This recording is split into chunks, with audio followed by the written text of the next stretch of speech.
안녕하세요. 맥킨의 지혜투자클럽입니다. 자, HLB 다음 달에 개최되는 2023 아스코에서 자, 선양 낭성암 이 초록 공개 소식이 또 나왔는데요. 연구 결과 업데이트 내용은 무엇인지 이 부분 한번 살펴봐 드리도록 하겠습니다.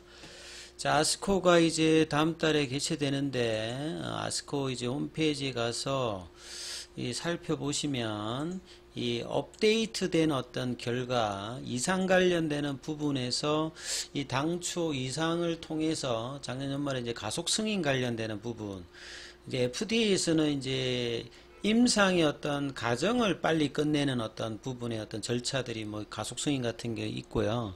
그 다음에 이제 NDA 신청 이후에 이제 승인 과정을 이제 빠르게 하는 뭐 패스트 트랙 형태라든지 우선 심사 이런 여러 가지 이제 제도들이 있습니다. 근데 이제 결과적으로는 이제 작년 연말에 추가적인 어떤 이야기가 있어서 NDA 신청을 하지 못했는데 이 업데이트된 어떤 결과 관련되는 부분의 어떤 얘기들이 좀 올라와 있는 부분들에서 좀 설명을 좀 드리도록 하겠습니다.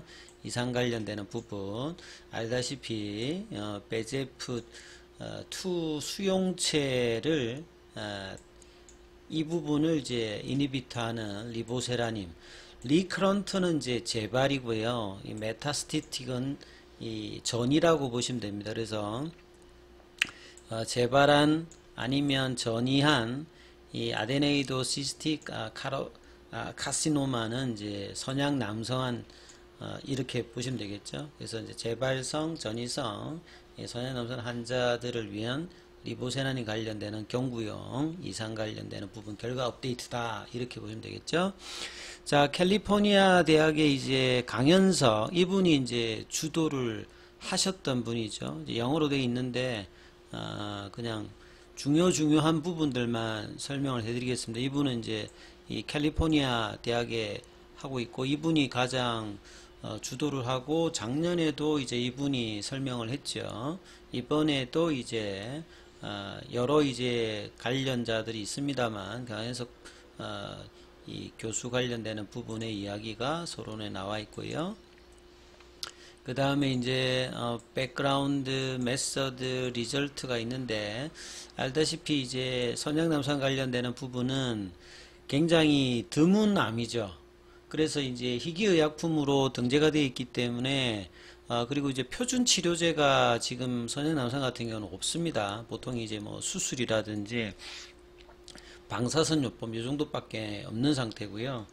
기타 이제 그 빅파마에서 많이 조금 이제 도전을 했죠. 뭐 옵디보라든지 키트루다라든지 소라페민이라든지 렘다피니 여러 이제 후보 물질을 했습니다만 아예 반응률이 빵이 나오는 경우도 있고 대부분 뭐 한 자리 숫자 정도의 어떤 이 반응률밖에 없어서 굉장히 이제 언맷 니즈가 높은 어떤 부분이죠. 그래서 레어 튜머고요. 그 다음에 이제 오브 익스프레스 그러니까 베제프가 이제 암세포 쪽에서 굉장히 가발현돼 있는 그리고 이제 먼저는 이제 이 셀리버리 이제 그랜드는 이제 침샘입니다. 여기 이제 영향을 미치는 그리고 이제 이 부분들이 이제 증상이 별로 이제 종종 없고요. 그 다음에 이제 이게 이제 전이가 되어서 이제 뭐 폐라든지 간이라든지 뼈 속에도 전이가 되는 어떤 상황입니다. 그래서 there are no FDA approved systematic treatment. 이 말은 뭐냐면 전신 치료제가 FDA에서 승인받은 게 지금 하나도 없다 이 말입니다.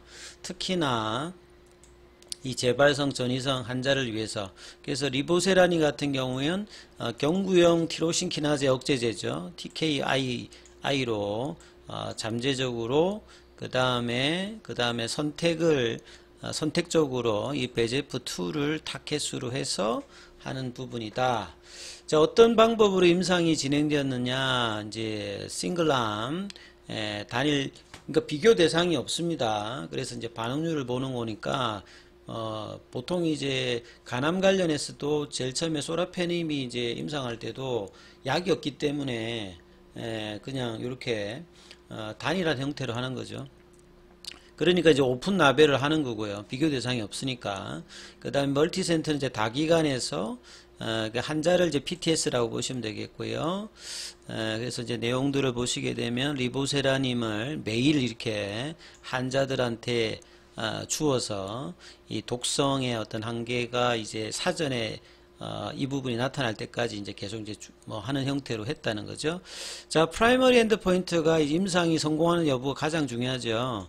그래서 1차 지표로 ORR을 봅니다. 그러니까 뭐 보통은 OS 값이나 PFS 값을 보는데 원체 이 선양남성 같은 경우에는 반응 자체를 안 하니까 이제 ORR 관련되는 부분을 했다는 거죠.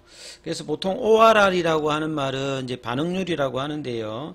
이 아예 이제 보이지 않는 CR과 암의 크기가 이제 30% 밑으로 떨어지면 이제 부분적인 이제 리스판스가 나타나는데 PR을 합한 걸 이제 ORR이라고 하죠. 그래서 이 ORR을 레스티즈 버전 1.1로 형태로 이 연구자와 동시에 인디펜던트 리뷰 커미티라고 하는 독립적으로 이제 이 그 평가하는 독립위원회에서 이제 같이 동시에 이제 이 부분을 보는 거죠. 그 다음에 이제 세컨더리 엔드 포인트는 여러 지표입니다. DOR, 뭐 PFS, TTP, 그 다음에 여기 또 OS도 들어가 있고요. 그 다음에 DCR, ORR. 근데 이제 이 DCR하고 DCR 같은 경우에는 질병 이제 조절률인데요. 앞서서 말씀드렸던 이 ORR에다가 안전병변이라고 하는 이제 SD까지 포함한 겁니다. 그러니까 ORR은 CR에다가 이 PR을 얹은 거고요. DCR은 요런 이제 CR, PR에다가 SD. SD는 이제 뭐 30 크기가 이제 30 그 형태로 작아진다든지 아니면 PD라고 해가지고 20% 이상 이제 커지는 부분이 이도저도 아닌 것들을 이제 안전병변이라는데 요걸 하는데 여기는 또 최이 크리테리아 관련되는 부분을 또 평가를 하게끔 되어 있습니다. 그래서 이제 결과적으로 이제 작년 6월 달에 이제 아스코에서 발표된 거하고 추가적으로 보면 본래는 이제 80명 내자 환자를 했는데 평가는 이제 72명. 본래는 뭐 73명이라 했는데 72명으로 이제 되어 있죠. 그래서 한국하고 이제 미국 쪽에서 등록되어 있는데 53%가 남성입니다. 그리고 연배는 이제 54세 정도 형태되어 있고요.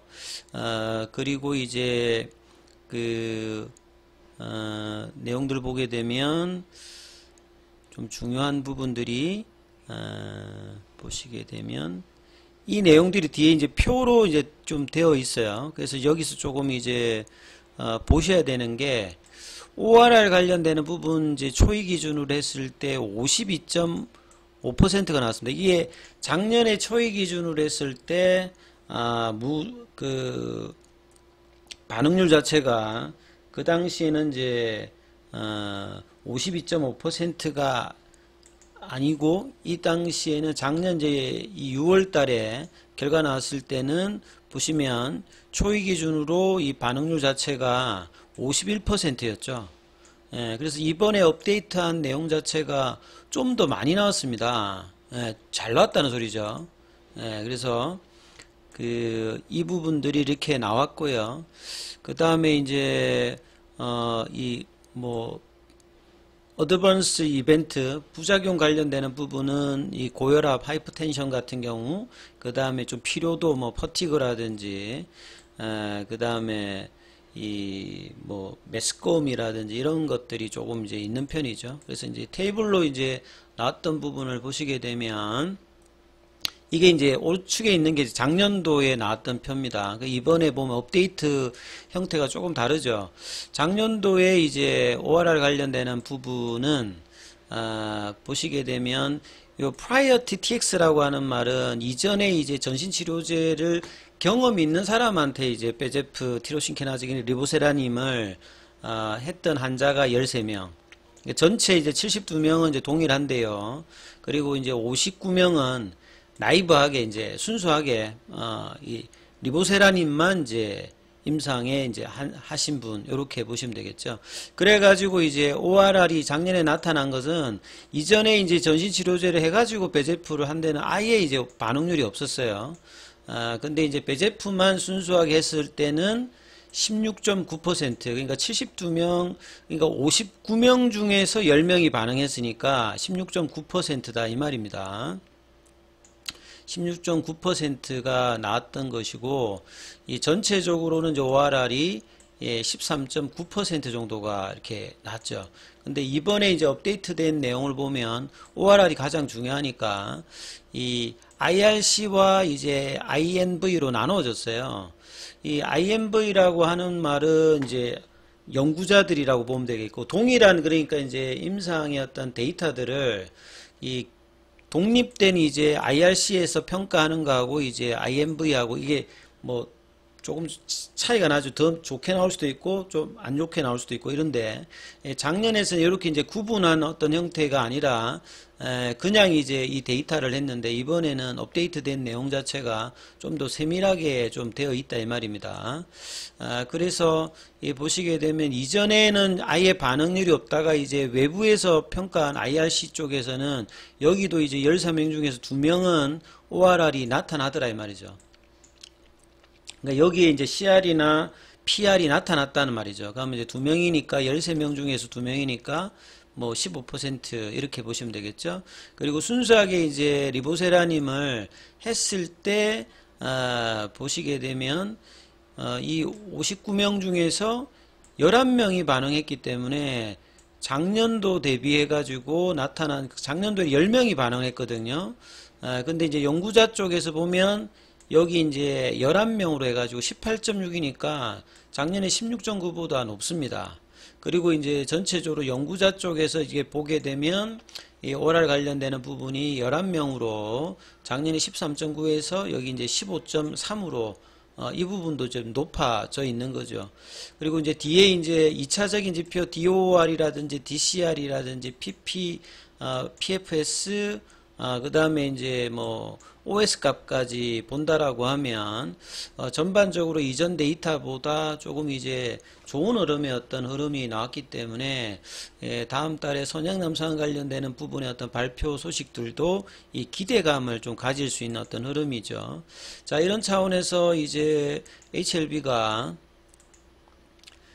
이제 5장에 이렇게 그 37,000원 위로는 안 갔습니다만 일단 36,700원에 일단은 마무리를 지었어요. 그래서 이 36,000원, 37,000원의 어떤 중위값에 놓여서 일단 끝났기 때문에, 그리고 제약이 오늘 한 6%로 올라서 좀 강한 흐름을 최근에 좀 빠졌다가 좀 나오면서 이 다음 주에 좀 기대감을 할 수 있는, 그러니까 볼린저 밴드 상단을 넘어갈 수 있는 어떤 기대감의 어떤 흐름들을 만들어냈기 때문에, 자, 6월달, 7월달에 계속된 어떤 재료가 있기 때문에 이러한 흐름에서 플랫형으로 가면서 계속 이제 상단에 대한 어떤 흐름들을 계속 이제 시도하는 어떤 모습을 보일 것 같다. 자, 이런 부분 좀 참조하시면서 투자 대응 전략 삼으셔야 될 것 같습니다. 일단 여기까지 하겠습니다.